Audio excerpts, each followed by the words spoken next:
all of these dumps, I want to say, are aimed at Take-Two. Oh, Because yeah.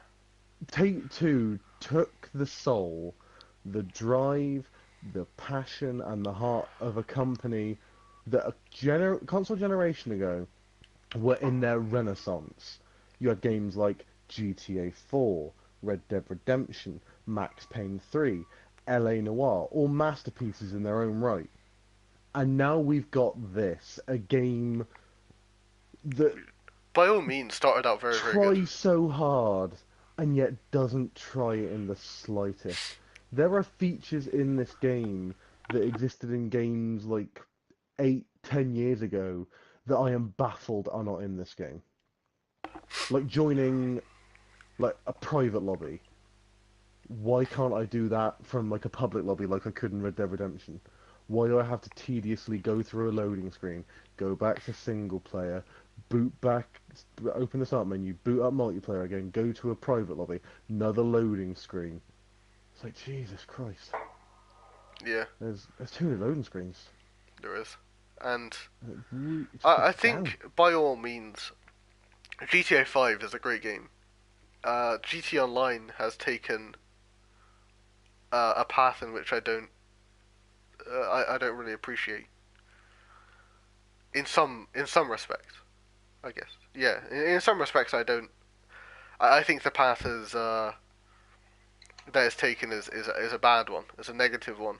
But in other respects, like what Zolvain was saying, with the creator, with the map editor, like both of those things are obviously net positives to the overall GTA community and like Rockstar community in general. But the stuff they've done to like free modes and like the purchasables and like all this, all these like World War III vehicles and all this, it's just that's where all my issues lie.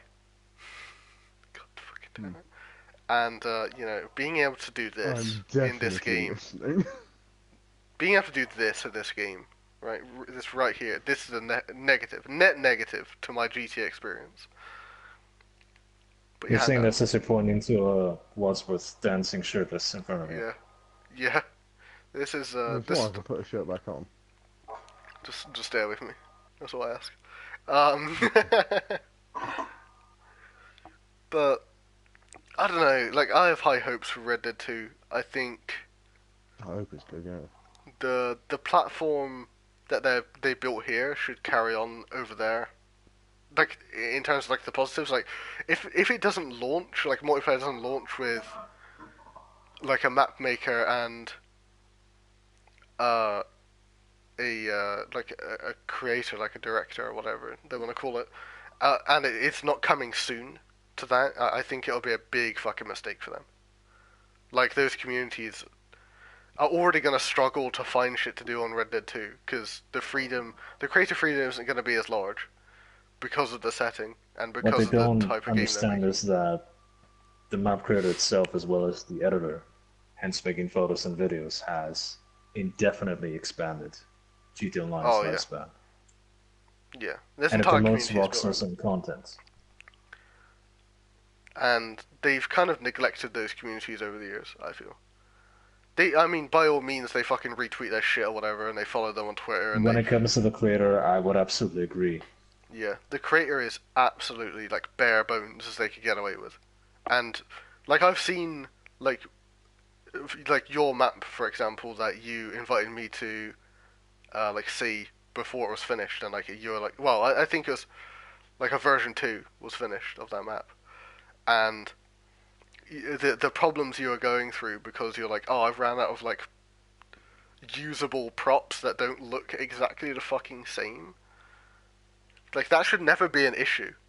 That shouldn't even be an issue because they should constantly have updated that with every You're very iteration. limited when it comes to making an environment, as they did add large props with the Sun update. However, they're all very vibrant plastic walls, whereas if you had a simple stone wall, a wooden wall, it would be different. So even if you try to make a building with the stump props, it'll look like something out of Minecraft or Fortnite. It's not, the equivalent of something that you want in a game like this. Yeah, it's it is a frustration because you can't theme a map very well. You can't, yeah, with props.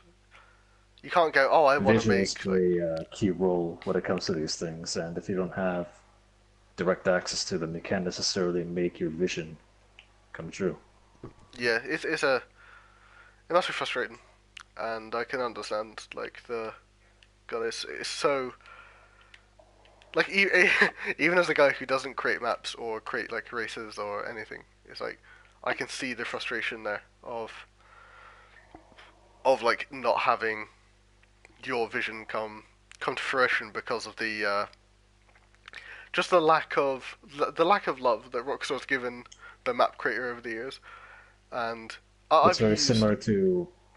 Sorry, go ahead. I've used other map creators in the past, like in like several Far Cry games and like Little Big Planet and stuff, and yeah, I've tried, I've fucked around with them, and I never really cared, but I've never been very good at making stuff, but you can see the things that people come out with in those games, and I feel like the prop variety is like so high that you have a better chance of making your actual like what's in your brain as a vision come true.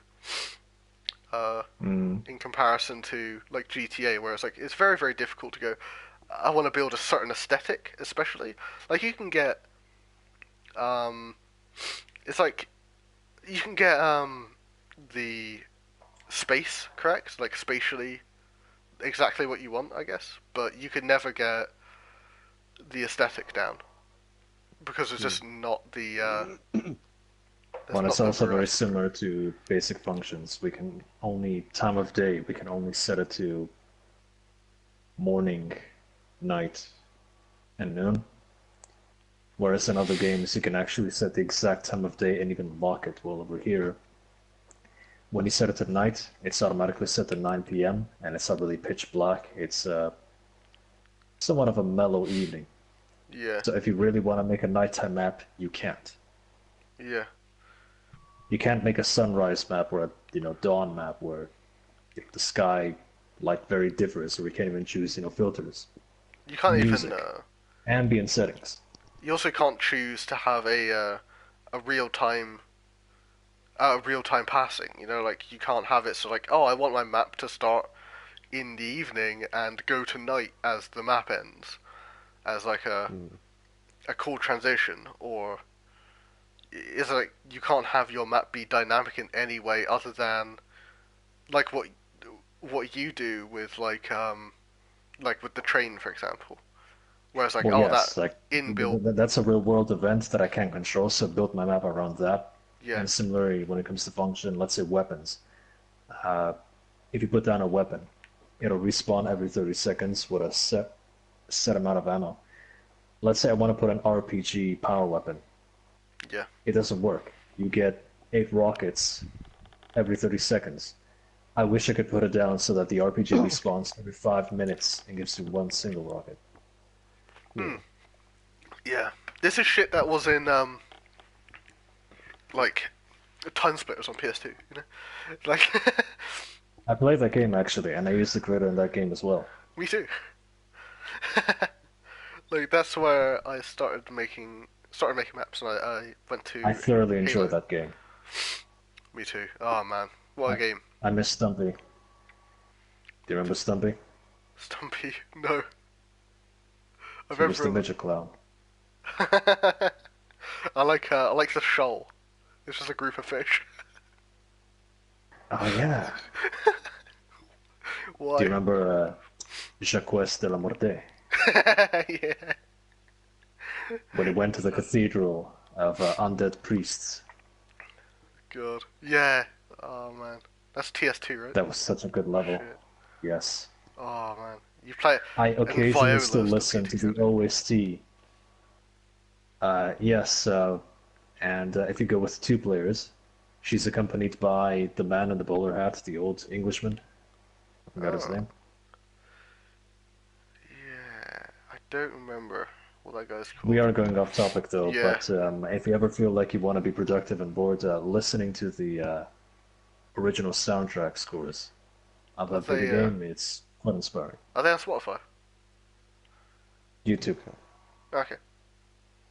I'll I check guess them I've out. got like a hypothetical sort of, Okay. I guess, cap things off for this quite successful episode of Unwarranted. Yes. If you were to rate this game in three separate points in time, one at launch, like the online, at launch, when it came out, you had a month to play with it, what you rated it then, what you would have rated it when this game, for you personally, was at its highest point, and what you would rate it now, as it's, well, a week away from when this game, for a lot of us, will ride off into the sunset, for better or for worse. Hmm. That's a hard one. Because at launch, I would have given it a 7.5 out of 10. It's a promising idea, and with a few tweaks here and there, it'll be something great. At its best, I'd give it an 8.5 out of 10. Because that biker update really breathed some amazing life into this game. I think that's the longest we'd ever played it for an update. I think we played it for like 2 to 3 months after that update. yeah. It was a long time. And now, in the state it's in, 6 out of 10. Yeah. I was gonna I go with. cannot recommend this game at this point. It's like, if you want to play a game where one of its key components, like the free mode aspect of it, is a huge pain in the ass gamble to even enjoy. Yes, there's private, I understand that, but if you want to get the most out of it, you do have to play in a public. Or, as I said earlier, break the game beyond repair. Yeah. I couldn't recommend this game to anyone And at this point. as a quick like thing, obviously we didn't cover absolutely everything that ever happened to this game. Like we didn't talk about like 30-player lobbies or that sort of shit, or like nerfs and buffs to every like weapon and vehicle The or great whatever. player purges. We Just skimmed over some updates that were just like clothes related. yeah, just because hey, this podcast is already like verging on 3 hours. No one, no one wants to hear that shit, and it's not super important. You know, we don't really have a whole lot of opinions on it, so what's the point? I guess there's not really much to talk about. But But if you want a to quick fire round, most clothing updates are pretty bad because they do this weird brand clothing that is aimed at a demographic But- that's not for us. but they It's did not ask, always millennials, but it often is. but at some point they did add these nice shirts, so So, not thank you all's for that. bad. My opinion towards your question is that at the very beginning, my personal rating would be 5 out of 10. Okay, 5 out of 10 Whereas, overall, fair enough. At the very beginning, there was no content creator, no awakening maps, and even if the very first draft of it came out, comparison to then to now, the amount of props that they added, the amount of functions, yes, the creator is in a bad state right now, but back then it was in a much more limited and worse state. So I still do appreciate what they added now, even though we're still missing key things. And similarly as to before, tank griefers, sticky bomb supercar, drive-bys, and jet griefers were still a thing. You could only own 10 vehicles, and you were about a limited supply when it comes to car and clothing variety. That is why I'm giving that 5 out of 10. And the positives of that was, yes, it was a new living, breathing world. Still a beautiful map. The idea of the game was still there. It still is here. If the game were to never change, I likely wouldn't have been playing it that much. But in comparison to modern times, the economic state is as bad as you describe it. I'm absolutely not going to defend them on that one. The functions of online is a missed opportunity where they could have added multiple lobbies to cater to each thematic, rather than favoring the World War III, Infinity War variety and ousting everything else. It's a shame. However, the modern score I would give this would be 7 out of 10 because the positive things that I can still log in and I can avoid these things that I dislike.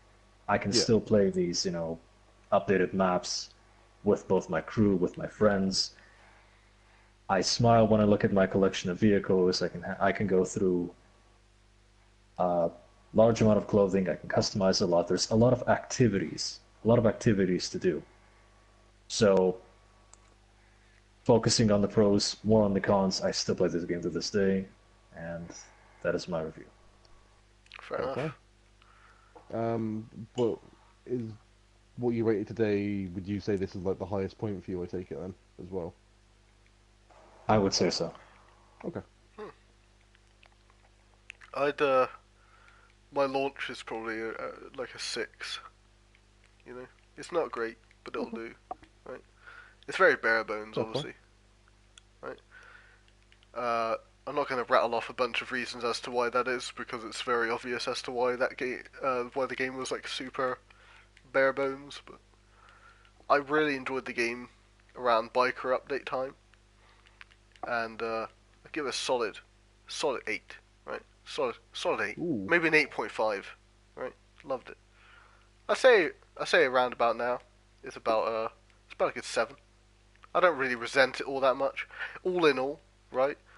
If I take in, well, if we're talking like personal experience, then I'd probably bump it down to like a 5, right? But if I'm talking about like if I'm gonna give the game like a fair Being, fucking like, shake, subjective. yeah. If I'm being subjective, if I'm being subjective, I'd give it like a 5. If I'm being objective, I'd give it like a 7. Because with all things said and done, with like this is why I really want to like bring Zorvain in on this, because like it's a difference of perspective that I do not share, right? Yeah. And you've changed my mind on a few things on like how I view this game, in a whole package, because I don't know, I just never had that perspective in it before, so. Thank you for inviting me to your podcast. Oh, no worries, man. Thanks for coming on. It's been real. It's been a good time. And It has been a pleasure, before yes. this podcast ends, we have to do one last time-honored GTA tradition. It Oh, happens almost every time I go on the game, and you get griefed. and god damn it, it's got to happen now before it's all over and done with. Okay. I'm gonna go and get a certain vehicle, and you guys can just beat the living shit out of it one last time. I do want to say like before we end, like I said some. Obviously, everybody said some weird shit. Like a lot of it was jokes, but a lot of it is like genuine opinion, and take away what you want. Our opinions aren't like super facts or whatever. Like yeah, we're just the show isn't called Warranted Opinions, we Right, it's here we are. The last time. oh yeah, Zorvain Hello, isn't Russian. Vegeta. That is all. Thank you. That was random. I said you were Russian earlier. That was like one of the jokes. I wanted to make It was painfully. more implied. I don't think you actually said it was, but No, I said fuck. I'm not sure if you heard Beat it the then. crap out of the old girl I can't even hit it, mate. one last time. What a terrible bike. actually, stop shooting at it. I have a plan. Wait, stop shooting Okay. at it. This is the plan. Okay. Before you end the stream, Wadsworth, I would like you to get onto the Well, yeah. motorcycle. Get on the motor. Oh. I think I know what And Bark the vehicle. now, give me one moment. I have a proper goodbye for this. Hang on. If we're doing this, I'll ride off into the sunset one last Oh wait, time. hold on. Not you. This is Wait. Whoa. This is it, little Fujio. Your final round.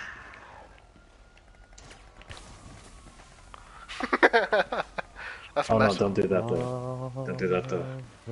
I need you to wait. Oh, Ah, fuck. Oh shit, are we in a free lobby? Fuck, I can't aim for shit. I didn't realise. Who plays free aim lobbies? Who plays I call fucking them free mugger aim and runners, invite so only? the idea is he throws you off the motorcycle, rides into the sunset, and then blows up. don't know if you'll spawn because of the cops. Trying to get rid of them, but I'll just help you. can't stop getting shot at. I'll help you, steals cop car. Why, hello, how you doing? Get inside the cop car. Can I help? Oh Can't fuck, handle I've this just with called my Lester. friends? Okay. Oh, leave that's... it with creepy I was gonna Uncle do that for you. Ah, cheers man. I appreciate it. Right, Wadsworth, step off the motorcycle, wait for the mugger to arrive, and then get on it. Okay, hold on. Keep an eye out for him.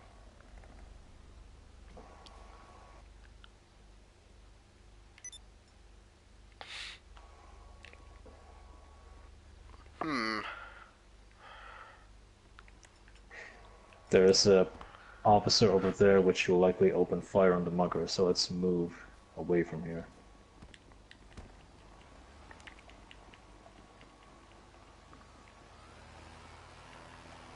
I thought Sylvain was outrunning the bike for a second. I can never quite tell how terrible the Fagio is. That is one thing I will compliment this game on, though. There's definitely a vehicle for everyone. Oh yeah. Okay. Now if you were to get off the motorcycle over here, and I will let you know when he arrives. I don't see the bastard.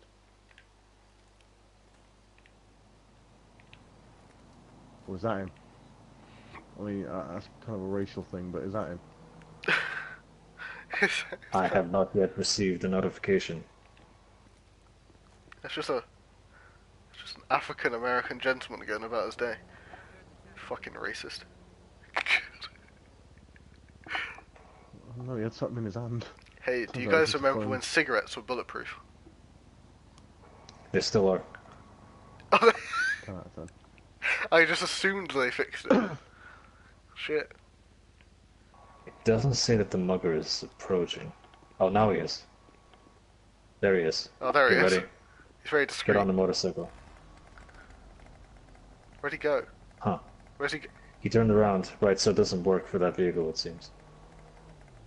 Wait, so you're trying to tell me Unless that the he- Fagio has a use? No, he's coming, he's coming. He just had a bit of a pathing problem. Oh. Nope, never mind, he's like that. Off he fucks.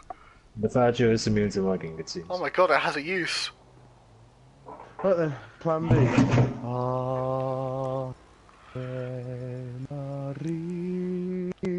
Maria. Good night, everybody. 1v1 me, bro.